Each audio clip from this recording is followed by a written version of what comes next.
Hello friends, आज हम बात करने वाले कंप्यूटर के सेकंड चैप्टर जो उसका नेम है introduction to operating system. Operating system का परिचय। ठीक है, ऑपरेटिंग सिस्टम क्या होता है वो हम समझेंगे। ऑपरेटिंग सिस्टम किसी भी कंप्यूटर का एक अहम भाग होता है जो कंप्यूटर में सॉफ्टवेयर के रूप में स्टोर होता है। ठीक है, यानी कि ऑपरेटिंग सिस्टम क्या होता है कि कंप्यूटर में सॉफ्टवेयर के रूप में क्या उपलब्ध होता है, स्टोर होता है। ऑपरेटिंग सिस्टम कंप्यूटर के सभी भागों जैसे मेमोरी, इनपुट और आउटपुट तथा कंप्यूटर से जुड़े सभी हार्डवेयर कंपोनेंट को नियंत्रित करता है। यानी कि ऑपरेटिंग सिस्टम का काम क्या होता है कि कंप्यूटर में जो भी प्रोग्राम्स हो रहे हैं उसको क्या कंट्रोल करने का काम करता है। ऑपरेटिंग सिस्टम एक सिस्टम सॉफ्टवेयर है, यानी कि कंप्यूटर में पहले से ही उपलब्ध रहते हैं। ठीक है, function of operating system. Operating system के कितने फंक्शन है वो हम जानें। ठीक है, तो इसमें निम्न होते हैं ये scheduling, time sharing, security management, process management, memory management, file folder management और इनपुट आउटपुट मैनेजमेंट। ये सब क्या होते हैं, फंक्शन ऑफ ऑपरेटिंग सिस्टम होते हैं। Function of operating system. ठीक है, तो पहला जो है प्रोसेस मैनेजमेंट क्या होता है। ऑपरेटिंग सिस्टम में सभी प्रोसेस को अच्छे से मैनेज और कंट्रोल करना प्रोसेस मैनेजमेंट कहा जाता है। यानी कि ऑपरेटिंग सिस्टम में सभी प्रोसेस जो भी कार्य हो रहे हैं उसमें उसको अच्छे से मैनेज करना, ठीक है, या कंट्रोल करना ही क्या होता है, प्रोसेस मैनेजमेंट होता है। दूसरे शब्दों में हम कह सकते हैं कि प्रोसेस मैनेजमेंट एक तकनीक है जिसका इस्तेमाल प्रोसेस को नियंत्रित करने यानी कि कंट्रोल और प्रबंधित यानी मैनेज करने के लिए किया जाता है। Memory management. मेमोरी मैनेजमेंट क्या होता है कि मेमोरी मैनेजमेंट एक ऑपरेटिंग सिस्टम का फिक्सन है जो प्राइमरी मेमोरी को हैंडल करता है, मैनेज करता है। ठीक है, यानी कि यह क्या होता है, ऑपरेटिंग सिस्टम को मैनेज करने का काम करता है मेमोरी को। ठीक है, फिर तीसरा होता है इनपुट एंड आउटपुट मैनेजमेंट। क्या होता है, इसमें एक इनपुट डिवाइस का उपयोग करके हम कंप्यूटर को एक कार्य करने के लिए निर्देश दे सकते हैं। यानी कि मतलब क्या है कि इसमें कंप्यूटर को वर्क करने के लिए इनपुट डिवाइस का उपयोग किया जाता है और उसको निर्देश हम दे सकते हैं और एक आउटपुट डिवाइस के माध्यम से हम उस कार्य का रिजल्ट देख सकते हैं। ठीक है, फाइल मैनेजमेंट। फाइल मैनेजमेंट क्या होता है, फाइल्स को संरक्षित तरीके से संग्रहित करना, प्रबंधित करने में मदद करता है जिससे जैसे कि फाइल्स और फोल्डर का बनावट, नामकरण और संग्रह किया जा सके। ठीक है, यानी कि फाइल और फोल्डर का मैनेजमेंट इसके अंतर्गत किया जाता है। Protection and security management. Operating system computer की सुरक्षा व बचाव के लिए मैनेजमेंट करता है पासवर्ड की मदद से।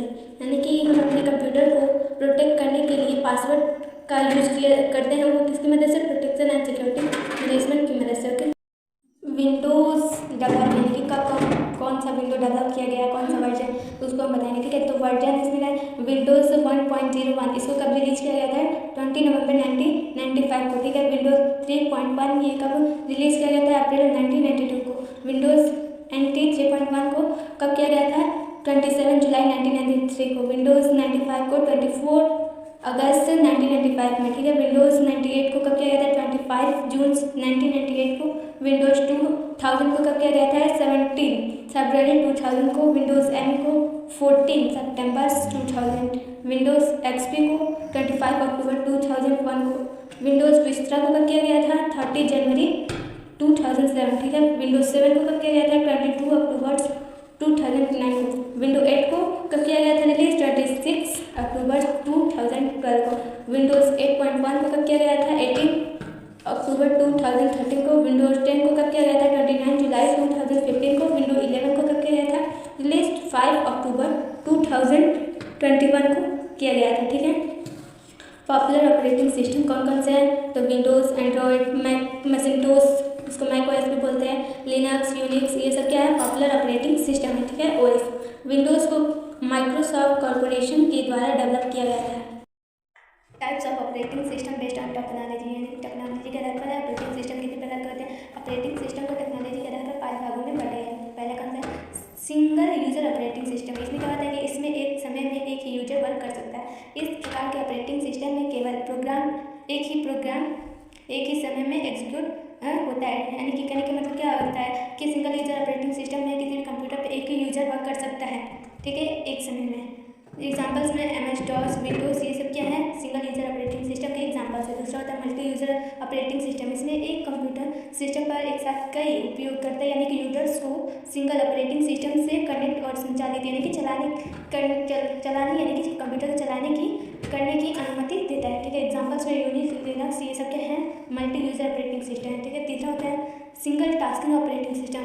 ये क्या होता है, एक ऑपरेटिंग सिस्टम जो सिंगल यूजर को एक समय में केवल एक कार्य करने की अनुमति देता है, वो क्या होता है, single tasking operating system. Examples में MS DOS, ये क्या है, सिंगल टास्किंग ऑपरेटिंग सिस्टम। चौथा था मल्टी टास्किंग ऑपरेटिंग सिस्टम। क्या होता है, इसमें एक कंप्यूटर सिस्टम पर एक ही समय में सिंगल यूजर द्वारा कई प्रोग्राम वर्क को एग्जीक्यूट करने के लिए इंटरफेस प्रदान करता है। एग्जाम्पल्स में क्या है, विंडोज, यूनिक्स, लिनक्स, ये सब क्या है, मल्टी टास्किंग ऑपरेटिंग सिस्टम। पाँचवा होता है रियल टाइम ऑपरेटिंग सिस्टम। ऐसे ऑपरेटिंग सिस्टम जिनका यूज वास्तविक समय यानी कि रियल टाइम को ध्यान में रखकर किया जाता है, उससे रियल टाइम ऑपरेटिंग सिस्टम कहते हैं। जैसे मौसम विभाग के में यूज किए जाने वाला ऑपरेटिंग सिस्टम, मौसम विभाग में जो भी ऑपरेटिंग सिस्टम पर डेस्कटॉप एंड लैपटॉप, डेस्कटॉप और लैपटॉप के लिए ज़्यादातर Windows, macOS, Chrome, BlackBerry tablets, Ubuntu और लिनक्स उपयोग किए जाते हैं। ठीक है, नोट में क्या है कि विंडोज़ को माइक्रोसॉफ्ट कंपनी व मैकओएस को एप्पल कंपनी के द्वारा बनाया गया है। ठीक है, ऑपरेटिंग सिस्टम का मोबाइल फोन एंड टैबलेट। ठीक है, तो मोबाइल और टैबलेट के लिए सबसे पॉपुलर ऑपरेटिंग सिस्टम कौन सा है, एंड्रॉयड और iOS। ठीक है, यानी कि ये एप्पल होता है, एप्पल कंपनी। ठीक है, some important operating system mobile and tablet, तो एंड्रॉयड ऑपरेटिंग सिस्टम होता है, iOS ऑपरेटिंग सिस्टम होता है, ब्लैकबेरी ऑपरेटिंग सिस्टम होता है और क्या ऑपरेटिंग सिस्टम होता है।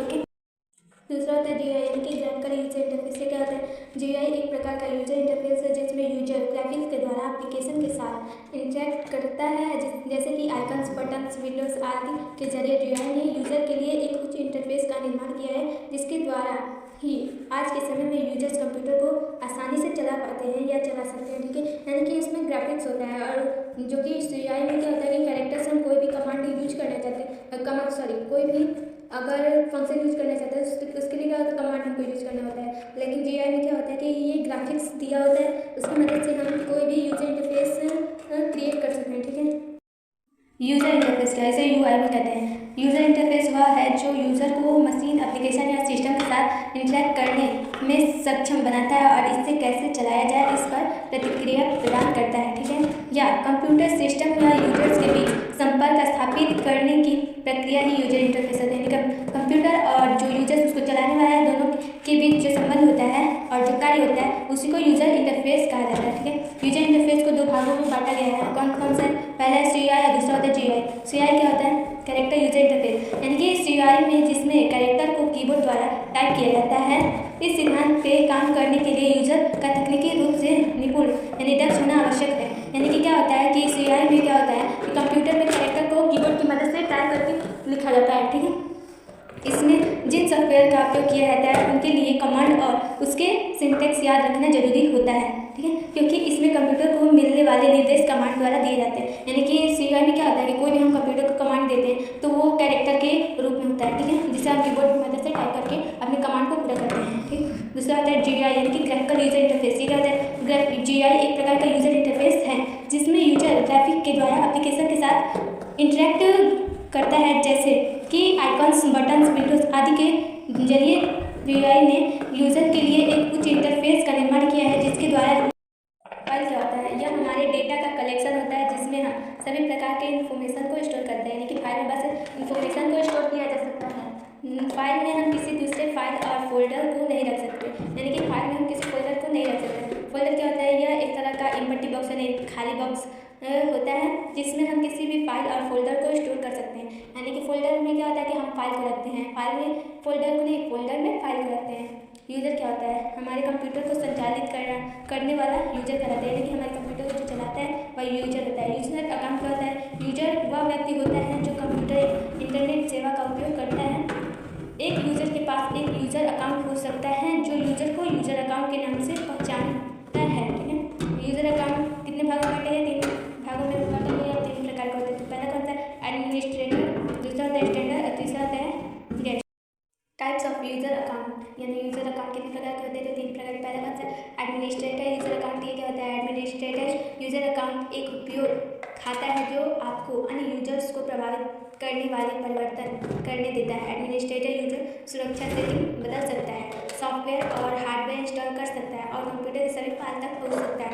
यह एडमिनिस्ट्रेटर यूजर अन्य यूजर अकाउंट में भी परिवर्तन कर सकता है। यानी कि एडमिनिस्ट्रेटर यूजर अकाउंट क्या होता है कि यानी कि यह मालिकाना सॉफ्टवेयर होता है कि मालिकाना सॉफ्टवेयर में क्या होता है, तक कार्य कर रहा है कितने समय तक कार्य नहीं करे तो सबकी इन्फॉर्मेशन उसके पास होती है। ठीक है, तो उसी को क्या बोलते हैं, एडमिनिस्ट्रेटर यूजर अकाउंट। ठीक है, दूसरा क्या होता है, स्टैंडर्ड, दूसरा होता है स्टैंडर्ड यूजर अकाउंट। यानी ये क्या होता है, स्टैंडर्ड यूजर अकाउंट एक यूजर को कंप्यूटर की क्षमताओं का उपयोग करने की अनुमति ठीक है। लेकिन यदि आप अन्य यूजर अकाउंट की सुरक्षा को प्रभावित करने वाले परिवर्तन करना चाहते हैं तो एडमिनिस्ट्रेटर से अनुमति की आवश्यकता होती है। यानी कि क्या होता है कि आप अपने अकाउंट को तो चेक कर सकते हैं क्या हो रहा है, लेकिन अगर आप दूसरे यूजर्स के अकाउंट को चेक करना चाहते हैं तो उसको आपको एडमिनिस्ट्रेटर से क्या परमिशन लेना होता है, क्योंकि एडमिनिस्ट्रेटर अकाउंट यूजर अकाउंट में बस एडमिनिस्ट्रेटर को ही ऐसा, यानी कि ये क्या होता है कि एडमिनिस्ट्रेटर दूसरे यानी स्टैंडर्ड गेस्ट इस सबको प्रभावित कर सकता है, यानी कि उनकी इन्फॉर्मेशन को जान सकता है, लेकिन स्टैंडर्ड यूजर अकाउंट एडमिनिस्ट्रेटर या किसी भी अन्य यूजर अकाउंट की इन्फॉर्मेशन को नहीं जान सकते। ठीक है। तीसरा होता है गेस्ट यूजर अकाउंट। ये क्या होता है? गेस्ट यूजर अकाउंट उन यूजर्स के लिए एक यूजर अकाउंट है जिनके पास आपके कंप्यूटर या डोमेन पर स्थायी अकाउंट नहीं है या लोगों को आपके व्यक्तिगत फाइलों तक पहुंच के बिना आपके कंप्यूटर का उपयोग करने की अनुमति देते हैं। ठीक है। गेस्ट अकाउंट का उपयोग करने वाले लोग सॉफ्टवेयर या हार्डवेयर इंस्टॉल नहीं कर सकते, ना ही सेटिंग बदल सकते हैं, ठीक है, और ना ही पासवर्ड बना सकते, यानी कि इनको कुछ भी करने की परमिशन नहीं होती है। How to create new user account, यानी कि हम यूजर अकाउंट को कैसे क्रिएट करें विंडोज 7 में, ठीक है, वो बता रहे हैं। फर्स्ट स्टेप क्या होता है? Click on start menu. Start menu पर क्लिक करेंगे। सेकंड स्टेप क्या होता है? Then click on control panel. Control panel पर क्लिक करेंगे। थर्ड स्टेप क्या होता है? Click on user account. User account पर क्लिक करेंगे।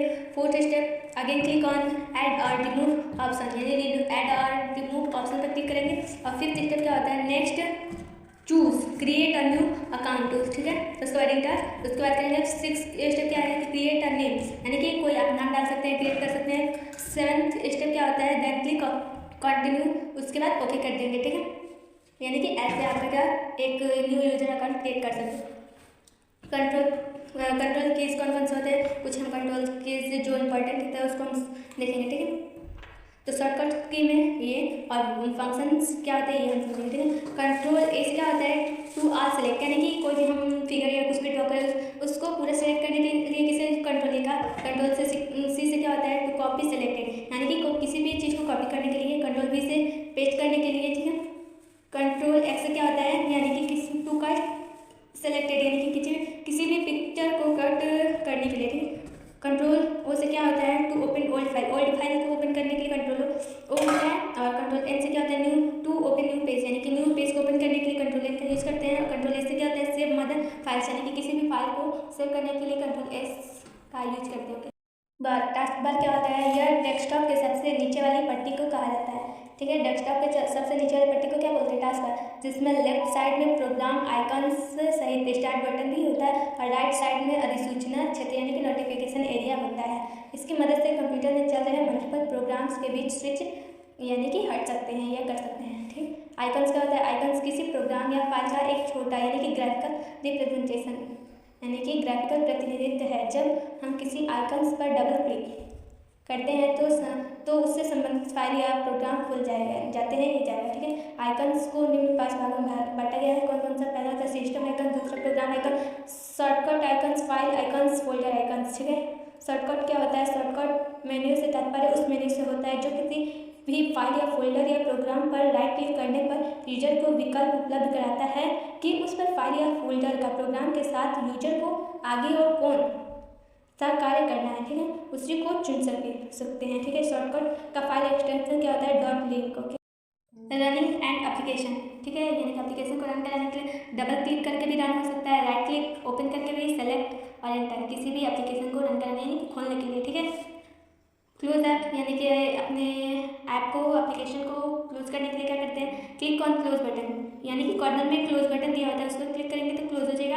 अलर्ट F4 से भी कंप्यूटर बंद हो जाता है, क्लोज हो जाता है, ठीक है। टैब, एरो और इंटर से भी क्या होता है? क्लोज आ जाता है। ऑपरेटिंग सिस्टम सिंपल सेटिंग क्या होता है? कंप्यूटर में हमें कहीं ना कहीं बदलाव करने पड़ते हैं, जैसे time and date, printer attach and dish attach करना, सॉफ्टवेयर इंस्टॉल तथा अनइंस्टॉल करना, फिर से विंडो कंप्यूटर में सॉफ्टवेयर फाइल्स एक्सटेंशन .exe यानी कि एग्जीक्यूटेबल होता है, ठीक है। यूजिंग माउस एंड चेंजिंग इस प्रॉपर्टी, यानी कि माउस की प्रॉपर्टी को चेंज करने के लिए क्या करते हैं? सबसे पहले स्टार्ट बटन पर क्लिक करेंगे और कंट्रोल पैनल में जाएंगे, ठीक है। यहाँ पर आपको माउस ऑप्शन दिखाई देगा, उस पर क्लिक करें, ठीक है। क्लिक करते ही माउस प्रॉपर्टीज विंडोज दिखाई देगी, जिसमें आपको कुछ टैब दिखाई देंगे जैसे बटन्स, पॉइंटर ऑप्शन, में बदलाव किया जा सकता है, यानी कि जो आपको ऑप्शन दिखाएंगे बटन होगा, पॉइंटर ऑप्शन, उसमें आप किसी में भी चेंज कर सकते हैं। ओके, जिन सिस्टम डेट एंड टाइम, यानी कि अपने सिस्टम के डेट एंड टाइम को चेंज करने के लिए क्या करेंगे, सबसे पहले अपने सिस्टम के डेट एंड टाइम को बदलने के लिए आप स्क्रीन के नीचे अर्थात डेस्कटॉप के स्क्रीन के नीचे टास्क बार के राइट साइड में डेट एंड टाइम पर राइट क्लिक करें और फिर एडजस्ट डेट एंड टाइम पर क्लिक करें और उसमें परिवर्तन कर सकते हैं। यानी कि डेस्कटॉप पर टास्क बार दिया होता है, उसके राइट साइड में आपको चेंजिंग डिस्प्ले प्रॉपर्टीज, यानी कि अपने डिस्प्ले की प्रॉपर्टी को करके चेंज करें। ठीक है, अपने सिस्टम की डिस्प्ले प्रॉपर्टी को चेंज करने के लिए डेस्कटॉप पर राइट क्लिक करें और फिर डिस्प्ले सेटिंग पर क्लिक करें। ओके, एडिंग प्रिंटर क्या होता है, कंप्यूटर में प्रिंटर को ऐड करने के लिए कंट्रोल पैनल में डिवाइस एंड प्रिंटर ऑप्शन पर क्लिक करें और फिर ऊपर दिए गए ऑप्शन में ऐड प्रिंटर पर क्लिक करें, प्रिंटर को ऐड कर सकते हैं। ठीक है, रिमूव प्रिंटर क्या है, यानी कि अपने प्रिंटर को रिमूव करने के लिए होता है, कंप्यूटर में पहले से इंस्टॉल प्रिंटर रिमूव करने के लिए प्रिंटर को सिलेक्ट और फिर रिमूव डिवाइस पर क्लिक, प्रिंटर हटाने की कंफर्मेशन के लिए यस पर क्लिक करें। इतने से आप प्रिंटर को रिमूव कर सकते हैं। फाइल एंड फोल्डर मैनेजमेंट, एक फाइल कंप्यूटर पर एक ऑब्जेक्ट है जो डेटा इन्फॉर्मेशन या कमांड को स्टोर करती है जो कंप्यूटर प्रोग्राम द्वारा उपयोग की जाती है। ठीक है, फाइल्स में किसी भी प्रकार की इन्फॉर्मेशन हो सकती है। ठीक है, यानी कि फाइल्स में हम किसी भी प्रकार की इन्फॉर्मेशन को रख सकते हैं, जैसे डॉक्यूमेंट, इमेज हो, वीडियो हो, ऑडियो हो या किसी अन्य फॉर्मेट में कोई डेटा फाइल नेम और एक्सटेंशन को एक डॉट सिंबल से अलग किया जाता है। ठीक है, फाइल एक्सटेंशन यह दर्शाता है कि यह किस प्रकार की फाइल है। ठीक है, नोट्स में आप MS वर्ड 2013 का फाइल एक्सटेंशन क्या डॉट एक्स। ठीक है, टाइप्स ऑफ फाइल एक्सटेंशन, यानी कि फाइल एक्सटेंशन के कुछ टाइप्स हैं। वेब डॉक्यूमेंट्स के फाइल एक्सटेंशन क्या होते हैं कि .html, .css, .is, .php। ठीक है, ये सब क्या है, वेब डॉक्यूमेंट्स फाइल है। और इमेज फाइल में क्या होता है .bmp, .jpg या .jpg और .png, .gif। ठीक है, ये सब image file extension. Audio file extension में क्या होता है .mp3, .mpa, .mid, .midi होता है। ठीक है, और .wav। ठीक है, ये सब क्या है, ऑडियो फाइल एक्सटेंशन है। ठीक है, वीडियो फाइल में क्या होता है .mp4, .wmb, .m4v, .vop। ठीक है, और एक्सटेंडेबल फाइल में क्या होता है .bat, .bin, .apk। ठीक है, .com, .pdf, .doc, .text, .odt, ये सब क्या है, टेक्स्ट फाइल एक्सटेंशन है। ठीक है, अगर आपको ये वीडियो अच्छा लगा तो हमारे चैनल को सब्सक्राइब करें, लाइक करें और शेयर करें। धन्यवाद। जय हिंद।